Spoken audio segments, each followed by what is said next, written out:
Perle, bonjour. Bonjour.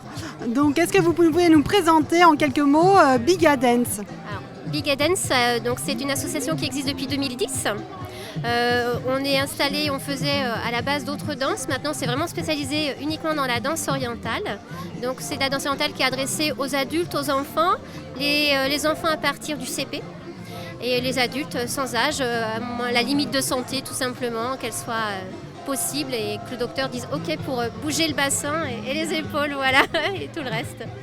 Donc après l'association, on fait de la danse principalement égyptienne, c'est le berceau de la danse orientale égyptienne, mais on passe aussi par tous les folklores du monde oriental.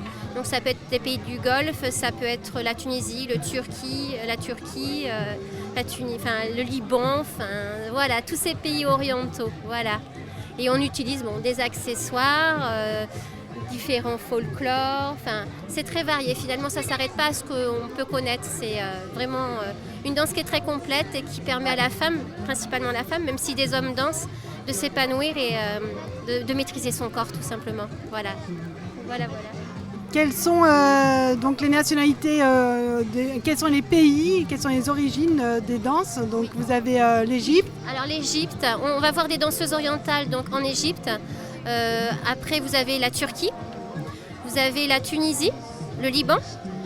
Après on peut en voir au Maroc, mais c'est plus de la danse égyptienne qui est dansée là-bas, parce qu'après au Maroc ça va être beaucoup plus des folklores, mais du pays, où elles sont plus couvertes.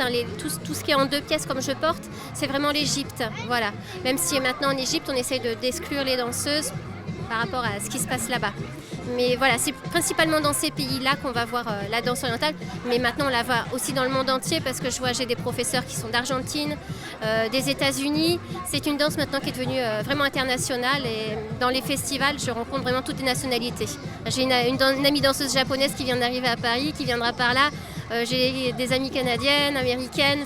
Voilà, c'est international et c'est, on va dire, une salsa de danse orientale maintenant où tous les pays apportent un petit peu leur touche. La base, c'est vraiment l'Égypte, mais derrière, c'est toutes les autres cultures qui apportent la diversité qu'on trouve maintenant dans cette danse. Voilà.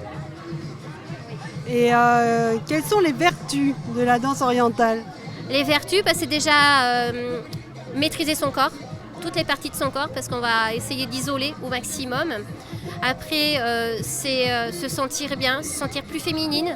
Je vois très souvent en début d'année, les filles, elles arrivent habillées en noir, voilà, parce qu'elles ont un petit peu de complexe.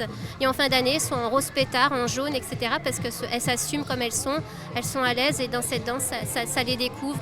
Après, ça tonifie parce qu'on a des mouvements qui sont quand même très cardio. Quand vous faites une percussion, quand vous tremblez beaucoup, ça joue sur le cœur, on ne se rend pas compte. Mais à la fin d'une percussion de 3 minutes, on est comme si on avait couru, quoi. Donc au final, c'est assez complet comme danse et c'est une danse qui fait vraiment bouger toutes les parties du corps, de la tête jusqu'au bassin. On danse même avec les cheveux. C'est ultra complet comme danse. Voilà. Et c'est vrai que c'est plus les femmes qui s'y retrouvent, mais il y a quand même les hommes qui peuvent s'y mettre. Voilà. Bien, merci. Alors beau voyage. Oui, merci à vous et merci pour cette vidéo. Merci.